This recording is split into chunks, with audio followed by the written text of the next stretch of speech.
Okay, so welcome to the show, Andrew Hawkes. G'day, mate. How you going? An absolute pleasure to be here with you today.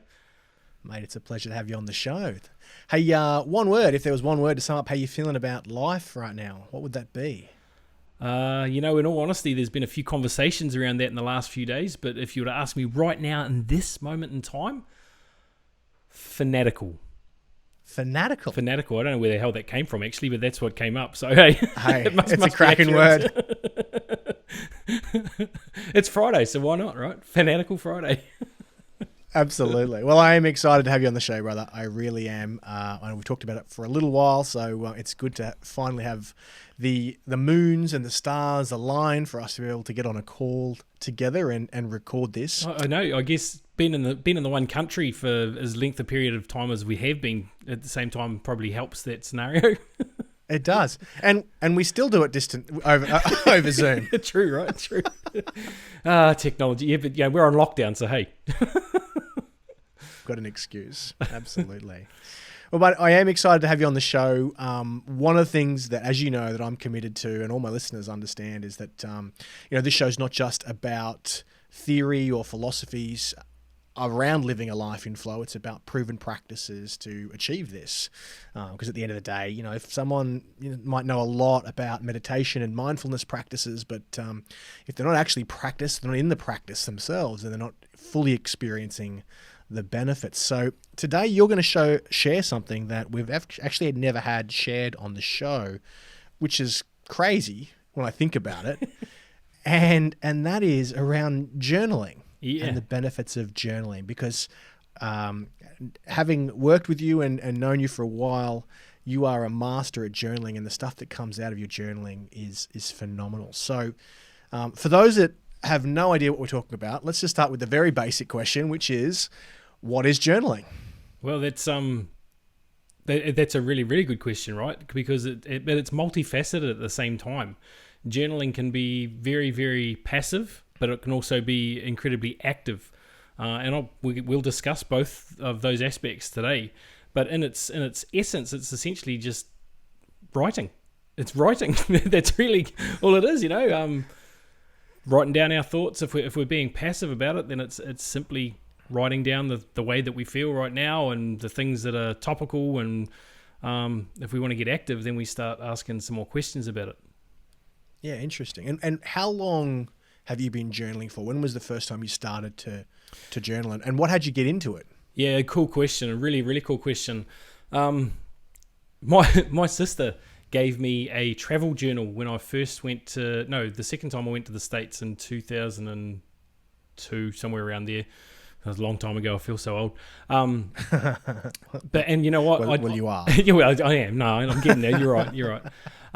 Still feel young at heart, so that's the main thing. That's right. And to be honest, I didn't pick up that journal at all. I didn't do anything. I was like, I don't write those sorts of things. Yeah, phooey, whatever. And it wasn't until I did 11 years in the military, and when I left the military, fell into a sales and marketing role, and they got me into personal development. It wasn't even then that I started it, but it was the personal development journey that got me into journaling. So I was at an event in Fiji. It was Billionaire Boot Camp, one of Christopher Howard's events that he used to run. And we did a very big writing session there. And it was at that point where I realized that I had just a very deep access to the unconscious, if we really wanted to tap into it. And I didn't probably understand the gravity of it at that time. I really didn't understand how powerful it was. It was just like, oh yeah, this is pretty cool, writing. Oh yeah, this can help me. All these experts have said that if I write, then I'm going to get the answers that I need and I'll be able to move forward. And of course, I was hell-bent on moving forward, so I wrote. And then I sort of did it haphazardly, I guess, over the few years, over the next sort of 4 or 5 years. And then I really got conscious about it in probably 2014. February I've got the journals here. February of 2014, I really, really got conscious about it, and I journaled diligently and religiously, if you like. And it was at that point I started reading. No, it was about a year later. I started reading "Ask and It Is Given" by Esther and Jerry Hicks, Abram Hicks, and that caused me to dive even deeper into it and really analyze it a lot more. But during those few years, that between sort of 2014 and 15, I started remembering a few of the things that had come up while I was in Fiji in 2009. And it was particularly about writing in the first person and the second person. I was talking to one of the coaches, it's like, hold on, I've noticed something here. I write in the first person and the second person. What's that about? And the coach at the time, he said, oh, it's your left hemisphere and your right hemisphere of your brain talking to each other. And I was like, okay, I took that as a given. But it wasn't until I really started doing it, as I said, religiously, diligently, that I realized it was much, much deeper than that. So, yeah. Yeah, awesome. And you mentioned that there were 2 types of journaling. Can you just elaborate on that? Yeah. So for me, I mean, obviously everyone's going to have their own perception of it, their own interpretation. For me, there's passive and there's active. And passive is merely just checking in, just sort of this happened to me today, and the kids are doing this, and this is what's going on in life, and just sort of talking around the issues probably more than anything. Then when I think active, I mean, that's where you really start to make big inquiries into what's going on. And it's not to analyze it or to judge it, as you and I have spoken a lot about. And, we all fall into that trap. And I certainly did. I was journaling this morning. I was like, but don't think about that too much. Just acknowledge that it's there and go, okay, cool. That's awesome. It's there, and move. But for me, the active part of it is really asking deep questions, and well, they don't even have to be deep questions, but allowing yourself to really follow them and explore them fully, because it gives yourself a wicked understanding of yourself. And when you get into that phase, you start to notice that that's when you start writing in the first and second person. And the first person is like I, we, my. The second person, obviously you, your, yours. I've found that what that allows you to have is that actual connection, that true connection through to the unconscious. That literally allows you to ask questions of the universe. And when you get to that point, it's not something that happens like that. It's something that you have to work towards and be mindful of it. But once you understand it, it's so incredibly powerful. So incredibly powerful.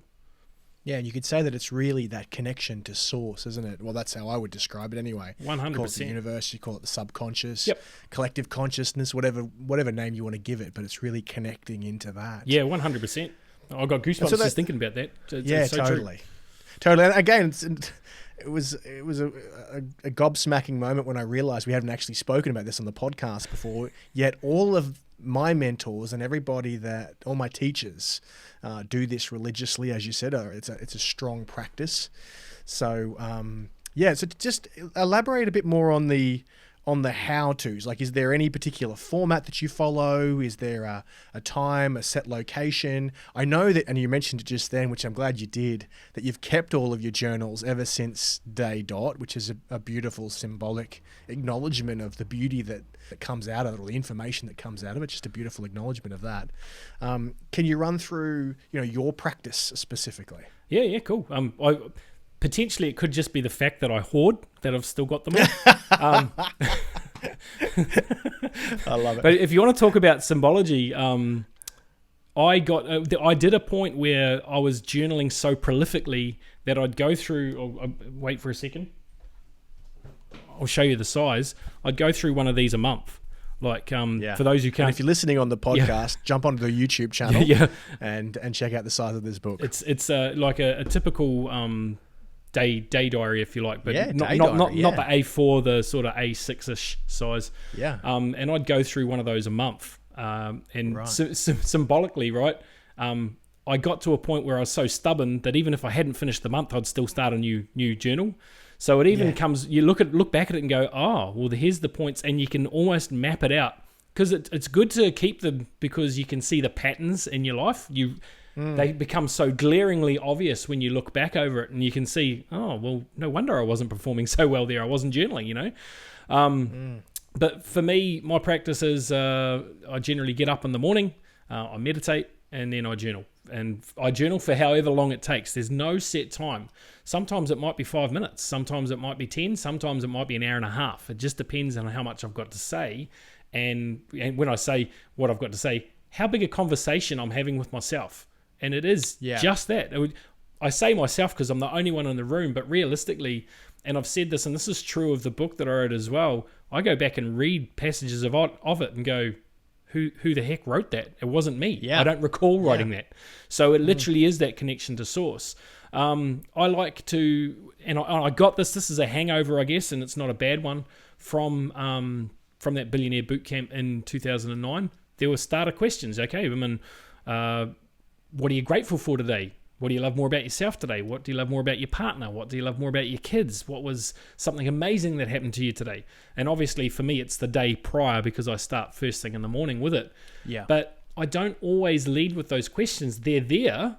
And if I'm stuck, then I'll come back and ask them. And I suggest if you're doing this for the first time, then you'll want to just start that way, right? You'll ask those questions and you'll get answers, explore them fully. As you become more adept to it or adapt to it, you'll be able to get straight into a journal without asking any of those questions. They'll naturally flow anyway. Quite often my journal starts with one word, and I think this morning it was focus. It was focus. Okay, well, what about that? Because that was the first thing that came to my head, and I'll explore that a little bit, and I'll expand on that each and every time. But what I did notice, and one of the reasons I keep these journals is after about the first or second one, I started realizing I'd go back and I'd read them. Now, you don't have to. You don't. It's the beauty. That's not really the main intention. No, absolutely not. Absolutely not. I mean, once it's there, it's there. You and I have said this before, Simon. Once it's written, it is so, right?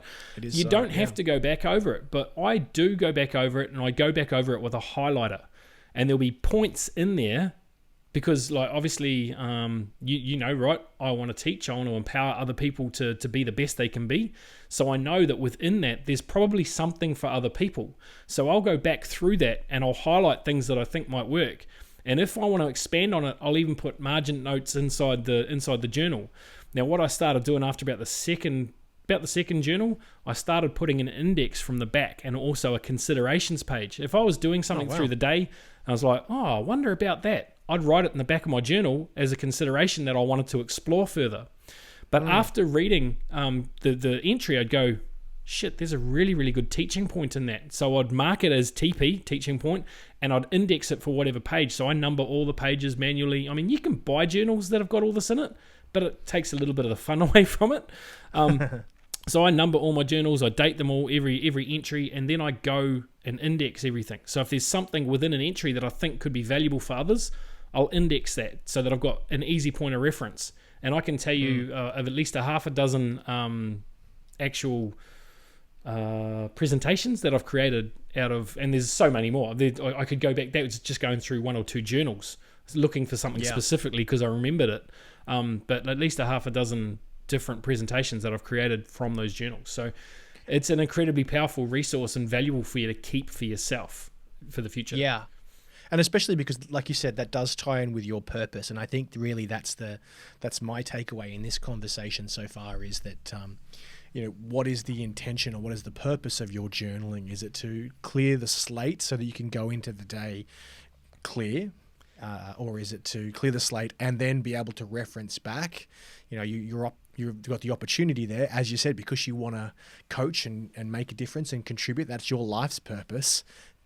What's generally going to come out of that, especially when you're connected to source. Let's face it, if you're consistent and operating consistent with life's purpose, your life's purpose, and you start to connect to source or consciousness or subconsciousness, whatever you want to call it, you're going to find information that transmits through you aligned with that purpose.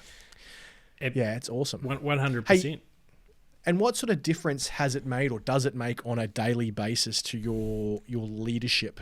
And ooh, I know a really obvious question. Went there. No. I did. Look, it's almost. I would say it has as a profound effect on my performance as diet. There you go. Cool. 100%. I know without doubt, and I actually looking at something you sent me, and I know it's coming, and it's something that I've got written here. It's written on my on my little planner on my desk, and so I remember it every day. And if I don't take my daily meds, right? If I don't take my daily meds, and guys, I'm not on any medication whatsoever.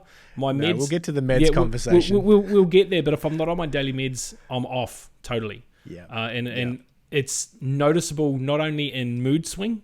I get angry with myself because. Probably because I'm a high achiever. I've never thought of myself as a high achiever, but if I look back, I've never acknowledged that I was a high achiever, but if I look back, I always have been. And I think if I'm not performing to my optimal, and I know there's things I could have done that I haven't, I get upset with myself. So it's like night and day. It has as a profound effect as diet for me. And let's face it, I mean, you are a leader of an organization, a global organization with tens of thousands of people within it. And so, to be switched on, you are a high achiever, and there is, without trying to add undue significance to the situation, because I know you take things light and in flow, but you are responsible for the livelihoods of tens of thousands of people around the world. So to be disciplined enough, and it makes a profound difference in your leadership rituals or your daily practices. So, which brings me to M.E.D.S. What is M.E.D.S? Because you introduced me to this acronym called M.E.D.S. So maybe explain to the listeners what your daily M.E.D.S are. It was actually a throwaway comment I made to my wife. I had a moment. I hadn't been meditating. I hadn't been journaling. And it was about a week or 7 days or so. Oh, a week is 7 days. A week or 10 days. And I was off. I was really off. And I took it out on someone that didn't deserve it. And then I sort of had to recount myself and take ownership for that and apologize and say, you know what? I'm sorry, I've been off my meds. And I said it as a throwaway comment. And my wife, Sarah, she walked into the office and she goes, what do you mean you're off your meds? You don't take any meds. I was like, well, no, really I do. I usually meditate daily, right?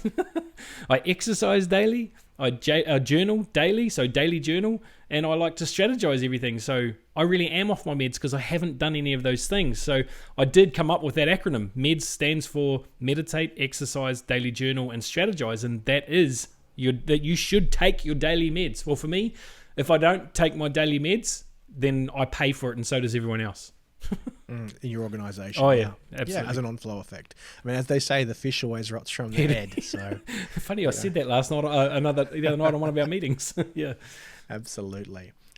So being responsible now, especially, as I said at the start of this catch-up or this podcast, this interview, practicing is where it's at. Like, it's all well and good to intellectualize and understand. And I know a lot of people who read a lot of books, know a lot of ancient scriptures, know a lot of theories and principles, and yet don't practice as diligently as they might be able to. Or I'm not going to say they should, because it's obviously entirely their choice, but it has an impact on their behavior and the results that they produce.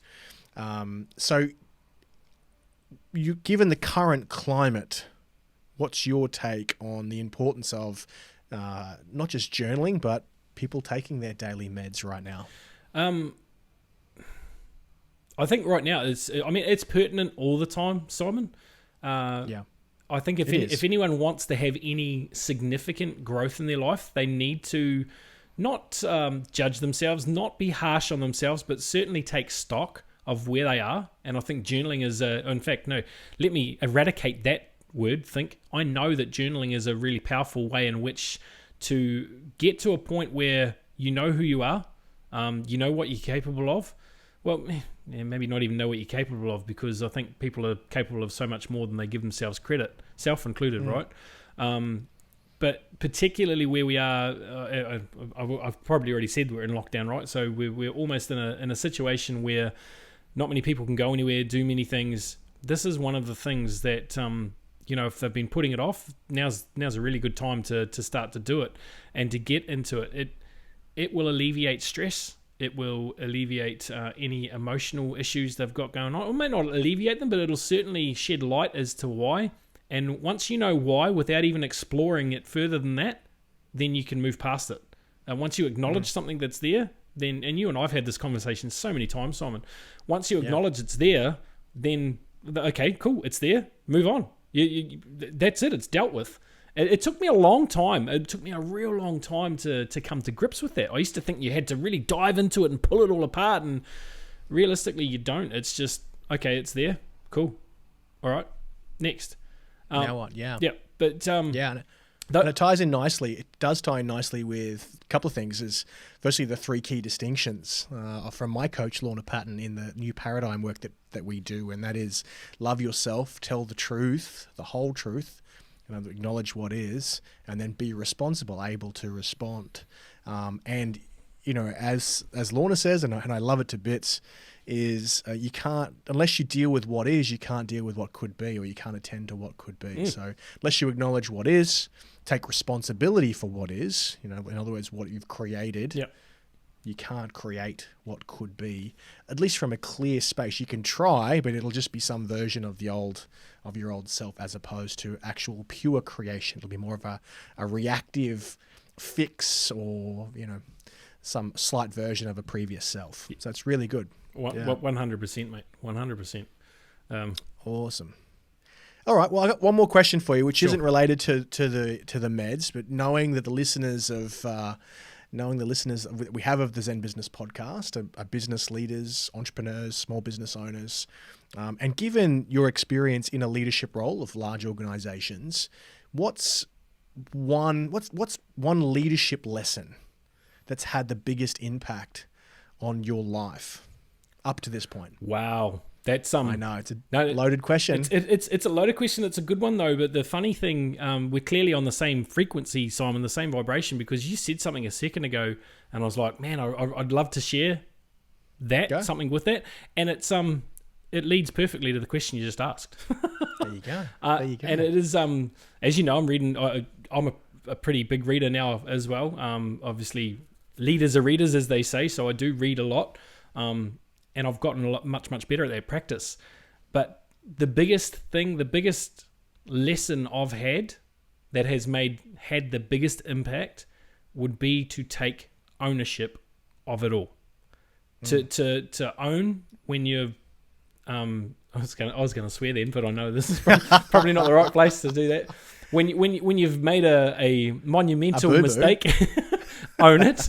When you're acting out of ego, own it, and acknowledge that, okay, well, that's what that was, and then realize that no one's actually out to take you out. And if you're thinking like that, it's probably going to happen anyway. You've got to think from a different perspective. But the biggest takeaway for me is absolutely taking ownership and always standing from a point where you can observe everything that's gone on and acknowledge when you've done something that has created a difficult situation, but at the same time acknowledge when you've created an amazing situation as well. So very good. I'm glad you made that distinction. Well, you have to, and and I've spoken a lot about that too. And yes. I've had problems taking ownership of the things that I've done well. I've never had too much problem taking ownership of the things that I've made mistake. Well, certainly in recent years anyway. And I believe that's probably the biggest reason why I am where I am with the company that I'm with. Tens of thousands, hundreds of thousands of members we've got worldwide, and Sorry, I didn't mean to sell. No. Well, I'm selling myself short. Even it's millions, but at the same time, that's why I've got to where I am in the company, is because of my ability to look at it and go, no, you know what, you played a massive part in this issue. We'll call it an issue, right? And until that happens, until you push that aside, then you're stuck. You really are. Yeah, it is taking that, and I know Extreme Ownership is the book that you do reference a lot, and it's a great book for those that haven't read it.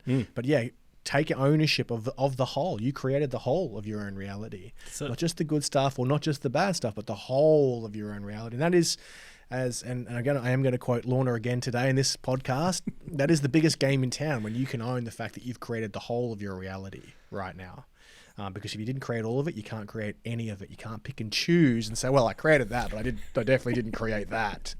Well, no, you did. You may not be consciously aware of the fact that you created that, but you sure as hell did. So I'm laughing because of a conversation you and I had a couple of weeks ago where I said exactly that. I was like, oh, I did all this, but I didn't do that. Well, actually, yeah, you did, Andrew. You did. And when you're honest with yourself, then you can move forward. You can move forward, acknowledge it, move forward. And that's because the distinction there is that there's nothing inherently wrong with what you did. Just to own it. Yeah. And then you own it, you can move on. Yeah. You know, you can do something about it. Hey, I'm going to ask a follow-up question. Sure. That was going to be my last, but that follow-up question, and I know we've got a time restriction here, but you mentioned you read a lot of books, and I know you do. I know you're a rabid consumer of books, which I love that about you. Favorite books or most impactful books that you think you've read in recent times? Oh, I know. Again, another tough question. how recent times? Let's say in the last 2 years. The last 2 years. Well, that does it count? Well, Esther Hicks. Does it count? Esther Hicks. Does it count because I read it again? Sure. One of the biggest impacting books that I've read in recent times is actually one that you recommended yourself 10 years ago, and it was part of the curriculum that we were in at that stage, and that was the E.M.E.D.S. Revisited. Oh, wow, yeah. That was an incredibly powerful book for me because it allowed me to not only systemize everything but compartmentalize everything. Go, well, that's who controls. Look, I might be the same person in charge of all of those departments for a start, but it allowed me to put things in their little boxes and go, well, when the time comes, when the budget's there, then that can be outsourced. And it allowed me to start creating the systems for that. Recently, one of the most impactful books recently would be Legacy. And that is what the All Blacks can teach us about life and business. And it's an easy read, but it was so profound. Many days coming home after going for a walk, taking the dog for a walk, I'd read a chapter and I'd be in tears because it was like, oh, that's so true. It's so accurate right now. It's exactly right. Like, it's just such an impactful book. It was amazing.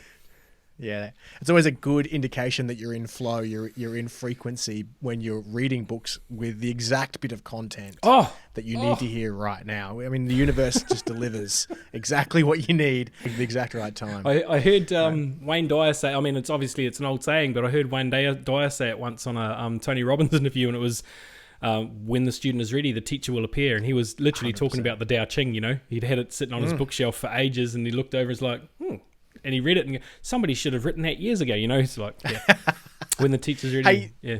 I was kind of referencing that Esther Hicks book before. Can you just share a little bit about that again? What the name of the book? Oh, yeah. Ask and it is given. That was a massive breakthrough for me reading that book. Like, that was a really pivotal. If you're into numerology, 2015 was a 1 for me. It was coming into a 1, a cycle of 9. So it was the first of the cycle of 9. And I read that book right before I changed from a 9 into a 1. And Esther Hicks said the way that she got in touch with her guides, with her spiritual guides, the first time, because she didn't know she had the ability. And this is kind of when I made the correlation between the first person and the second person in my journaling too, by the way. She goes, oh, this is what I did. And I was like, well, I can do that. So I literally meditated exactly the way she said she did. And within seconds, I had this lightning bolt as to who my spiritual guide was. And I was like, can't be that easy. So I dismissed it. And it was 3 or 4 days later, and I was playing squash. I was sitting at the squash courts, and I just got another lightning bolt. You need to investigate that. So I So I picked up my phone and Googled the name that I got, and I was like, holy shit. It is that. So from that point, and it's Zoran, okay, my non-physical entity that's with me sometimes is Zoran. You can search him. There's a little bit of stuff around him. Some say good, some say bad, but I've always had good stuff come from him when I've been speaking with that. Yeah, beautiful. Yeah, so great book. Ask and it is given. Great book. Fantastic, mate. Thank you so much for being on the show. Thank you for being so open and willing to share your practices and contributing so much to the listeners. I really appreciate your time. Mate, thank you so much for having me. I really, really appreciate it. Appreciate your time too and everything that you do for the community, Simon. So thank you, my friend.